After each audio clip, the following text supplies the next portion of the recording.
Hey there, and welcome to ViewPoint Christian Academy, where we have been helping families meet their Christian education goals since 1984. On this Monday moment, we're going to discuss the Ignitia grading system. Stay tuned.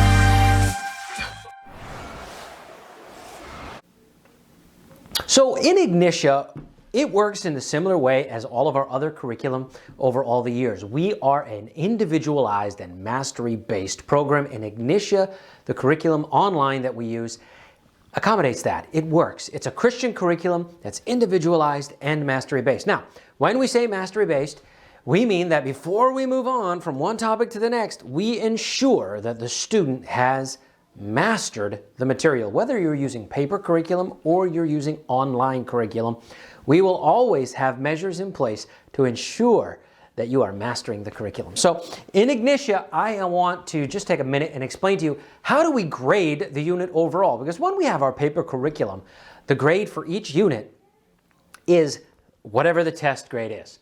That test grade is the unit grade, and that is then averaged at the end of the year for the total year grade. But in Ignitia, it is actually a little bit different. We are a little bit more sophisticated, if you will, in the way that we keep grades in Ignitia. So in order to help you with that, understand that, I've created a little bit of a whiteboard, and I know this is my Karl Rove moment here, so hold on with me for just a moment. And I want to explain to you how, and if you didn't get that, that's fine. I want to explain how Ignitia unit grading's weight system works. In Ignitia, there are 4 kinds of assignments that contribute to the grade of a unit. Again, if you remember, in Ignitia, there are 10 grades, there are 10 units per grade per subject. So typically a student will finish 50 to 60, maybe 70, but that's on the high end of units in a given year. And the average for each subject for the year is the cumulative average of all of those units. Well, how was the unit for the grade decided? Well, let's take a look at this. So we have 4 different assignments that are graded, and all of them contribute to the final grade, just in a different weighting system. So all lessons that the student takes will earn 5% of the total grade. Now, the good news is that we have, as a mastery minimum for our Ignitia unit, 100% on all lessons. Now, lessons are where the student gets into the material and they really learn everything. Basically, the idea is that every question that is asked of them, every problem that is given to them, must be answered correctly for that lesson to be marked as completed. So the students will have the 3 attempts, and then beyond that, the teachers will release it until they get a what? 100% on the lesson. That counts for 5% of the grade. So already right there, for the unit of that Ignitia, 5% of that's 100% guaranteed. Now, we move on then. We have the quizzes. And 5% of the total grade for that unit is going to be based off of what? The quiz. Now, the quiz is something you usually have, 1 to 4, maybe 5, sometimes less, sometimes more lessons, followed by a quiz. Now, in order to get a passing grade, a mastery grade on the quiz, students must get at least what? 80%. If they don't get to 80%, they will need to redo that quiz, maybe even go back and redo some lessons until they achieve that mastery level. This guarantees that not only at the end of the unit, but as the students are going through, that they are mastering the material that is being given to them and actually learning the things that they need to learn. So 5% of the total grade is going to be based off of the quizzes, and those must be at least 80% or better.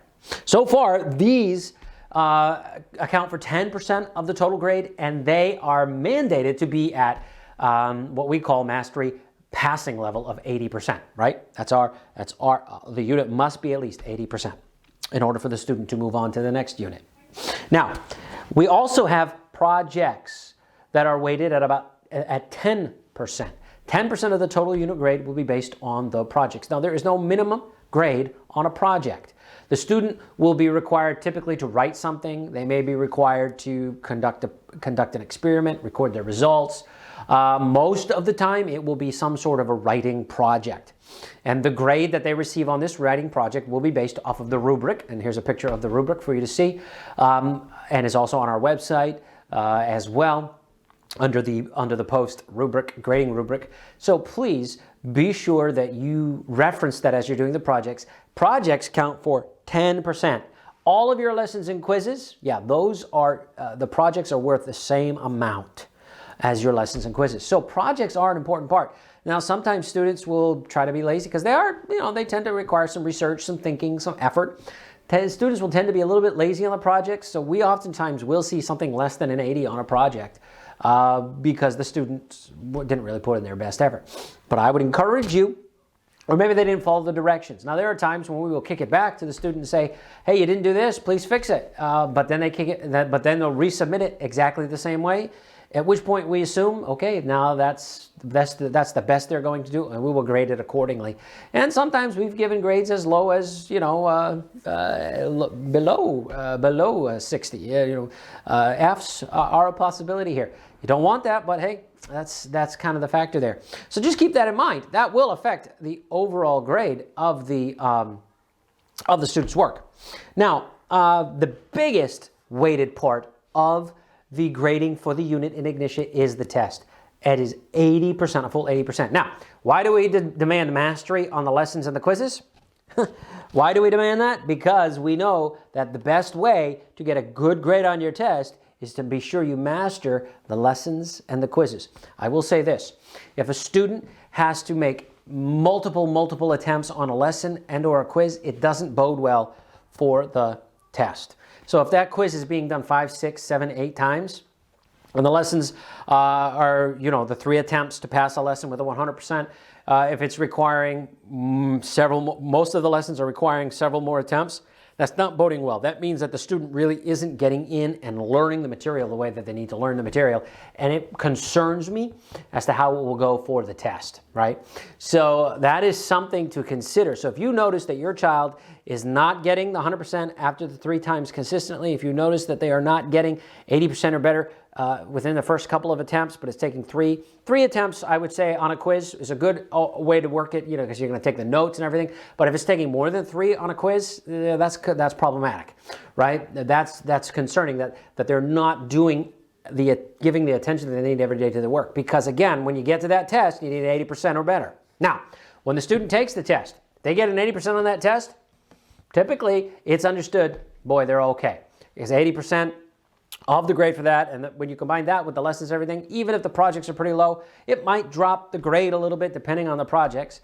But for the most part, it will actually, your final, if they get an 80% flat, typically they'll get an 80.8 or 81 or an 82 on their final unit grade, somewhere in that vicinity, because it factors all of this in.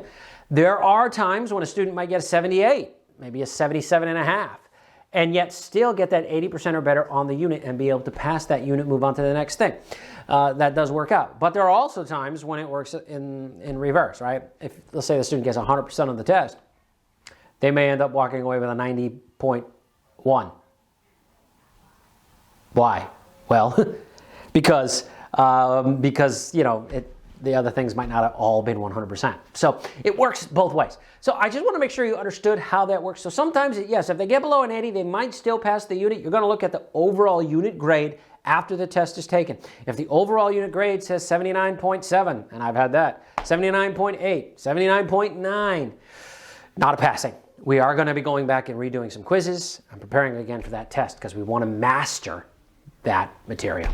So that is how the Ignitia grading works. I'm addressing this here in this Monday moment because a lot of people seem to be a little confused about it. I've had to talk to several people about it, and I want to make sure everybody understands this is the way we weight Ignitia units. Now, if you're doing the paper curriculum, PACES, 80% on your test is the bare minimum. That is your final grade. Whatever you get on that test is your final grade. But in Ignitia, because it's all online and because we can do it, we give credit and weight it all differently for the whole unit, every single part. So, very important, and I want to make sure you understand that.